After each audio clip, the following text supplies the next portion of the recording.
All right, good morning. Welcome to our channel. Today, I would like to discuss why your Section 8 application may have been denied. There are a lot of causes in which this might happen. So, before we get started here, I'm going to switch over screens for you guys in case you need some further assistance. And this will just take a minute. And also, for many of you may have disabilities and other impairments that may make it difficult to follow along with the video. So, I've taken notes here and we'll bring the notes in real fast. As well, you can find information if you look below. You'll see a phone number, email, as well as our company information. A lot of you may need to go further into your case to determine what's happened. And if you need assistance, you can reach out to my office. So, why was my application denied? Well, there's a lot of common reasons we can discuss this morning. And now I have looked at the many variations, working probably about 22,000 cases, and these are the ones that I've come up with, and there are a few more. So, one, your income exceeds the program limit. Your household and anticipated annual income may be above the limit used by housing or the authority. Also, adding other family members into your composition of your household and their incomes, as well as children that are aging out at 18, may also add to that. It's important to also understand that income and assets, when you look at that in federal rules, there's around 14 pages on it. So there's a lot to be considered when it comes to income and assets as a cost. Next up is missing or unverified information documents concerning income, assets, identity, citizenship, or eligibility, including immigration status, disability, and household members may be incomplete. Let me be very clear, guys. A lot of you guys want to defend your online reputation and so on, and you don't want to be very forthwith with your private information. Look, the federal government makes no distinction here. When it tells you, even though your application needs information, it absolutely requires that you cannot deny that. If you do it, then your application will deny it. So you're going to have to produce the information as requested because you're attempting to participate in a federal program.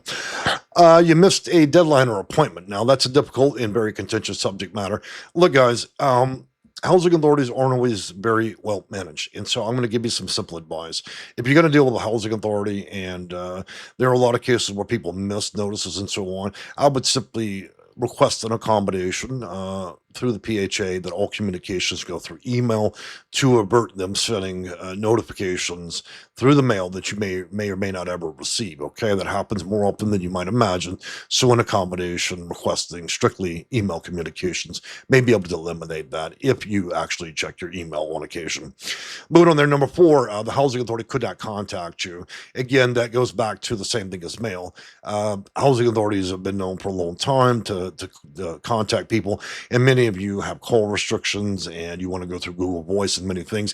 Look, the housing authority, most of them you're going to apply for have a very low threshold for bullshit. Okay, they're not going to let you put them in a automated system where you're going to press 1, 3, and 4 to get a hold of them.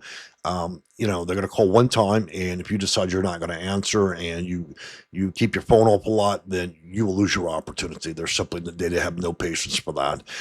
Moving on from there, the household information was inaccurate. Look, a lot of you are not giving clear or accurate information. So, undisclosed income, assets, household members, and conflicting information may be the reason for denial. And so, you need to be very clear. And though your income may be variable, go up and down, you need to give the closest approximation for that specific month, despite the fact that you know your income goes up and down every month. They can clarify that later, but that may be one reason.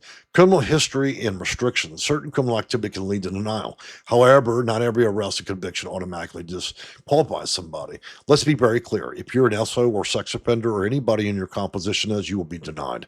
That means sex offender. Number two, if you've engaged in activity that involved an arrest or conviction of methamphetamines, you're not going to be considered, and that is well for anybody in the household. And I think finally, if you've been involved and convicted of a crime that involves some form of domestic violence, you may also be disqualified. And fourth is most criminal issues are not a big issue outside of those, but they prefer your record to be rather clean in the last 5 years. So if you have yourself or somebody in the family in the past 5 years that is still at current committing crimes, that's going to be a problem. Okay. Moving on from there, citizenship and immigration documentation issues. The administration, as of present, which is under the Trump administration, has made themselves very clear. You either have U.S. citizenship, you have a green card, or one of the other qualified visas to this country, or you don't. Everything else is considered illegal, and so there's about 2 pages in the federal rules that cover what's acceptable and what's not. Under no circumstance may you or any household member that is not a U.S. citizen or not here legally be able to participate in the program. They will simply eject the whole application at this point. And that's also retroactive if you also participate at present and you have somebody that does not have proof of eligibility to be here, then they will simply kill the whole application and the voucher itself. The housing authority says you're ineligible for a preference. So many housing authorities may pull from 130 or more different types of special preferences. And so a lot of you, when you hear the words, there's an open application for the housing authority, just presume that you, in your case, can apply, but that's not always reality. Housing authorities may open and may only be interested in specific categories like the homeless or domestic violence or people that are simply disabled or even seniors. And so it's important to check that. And so the federal government will allow anybody to apply and sign off on an application. It doesn't mean that's actually what they're issuing vouchers for. So it's important to ask the housing authority what those preferences might be and whether or not you might qualify, because otherwise you will languish on that waiting list for a lifetime before they contact you, or at least till they have that preference in place again, which would match your case. This is why my office had to rebuild people's cases to better match the specific characteristics they're looking for. Otherwise, you're just gonna be like everybody else, just a herd of people applying, thinking it's all even opportunity, but it is not. They're funded for very specific things all throughout the year, and if you happen to be that specific thing they're looking for, then you will likely get a call. If you're not, if you don't have that specific preference available in your case, then you can apply all you want, but they're never going to call you. Okay, so what to do next? Read the entire denial notice, and if you're going to contact my office, we prefer a copy of that notice beforehand. I don't like taking dictation. In other words, if you contact my office regarding this matter or book an appointment, look, people have a interesting way of reproducing information they read, and it's often inaccurate. I need an actual copy. That's the only way I can proceed. Identify the exact reason, deadline, and appeal instructions. It's important to understand there are several lines of defense to both appeal, arbitrate, as well as request informal hearings. That's something you'll likely need assistance from through my office to ensure that actually happens. You may request an informal hearing review in writing before the deadline. Informal hearings by themselves are not that difficult, but the rules and how to set that up and make sure that you actually are able to carry through the procedures that are required and not completely fail on a deal is probably going to require an office's like mine's assistance. Okay, not the average person is not going to know how to successfully get through an informal hearing or even what to do beforehand. Ask for records and evidence to make to make the decision.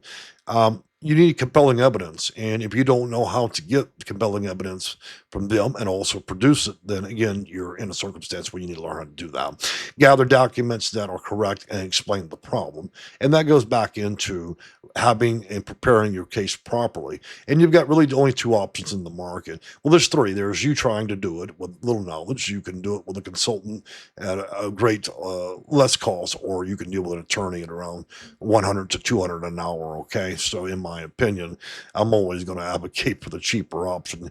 Try it for yourself if you wish, but remember, once you're denied on an informal hearing, then the only other step is contact a consultant or attorney, and then that leaves us having to unwind it. So usually it's just better to involve a consultant or attorney before that. Okay. Well, guys, I've been kind of enjoyed talking with you today. I'm gonna check our time and make sure we're not going over in this video. And it looks like we're at about 9 minutes, so I'm going to wrap it up. If you want to join us every Sunday, we do a live, and that gives you an opportunity to ask questions and so on. And so today just happens to be a Sunday, which is 7/12/26. You may you may be viewing this video later in a year or another year.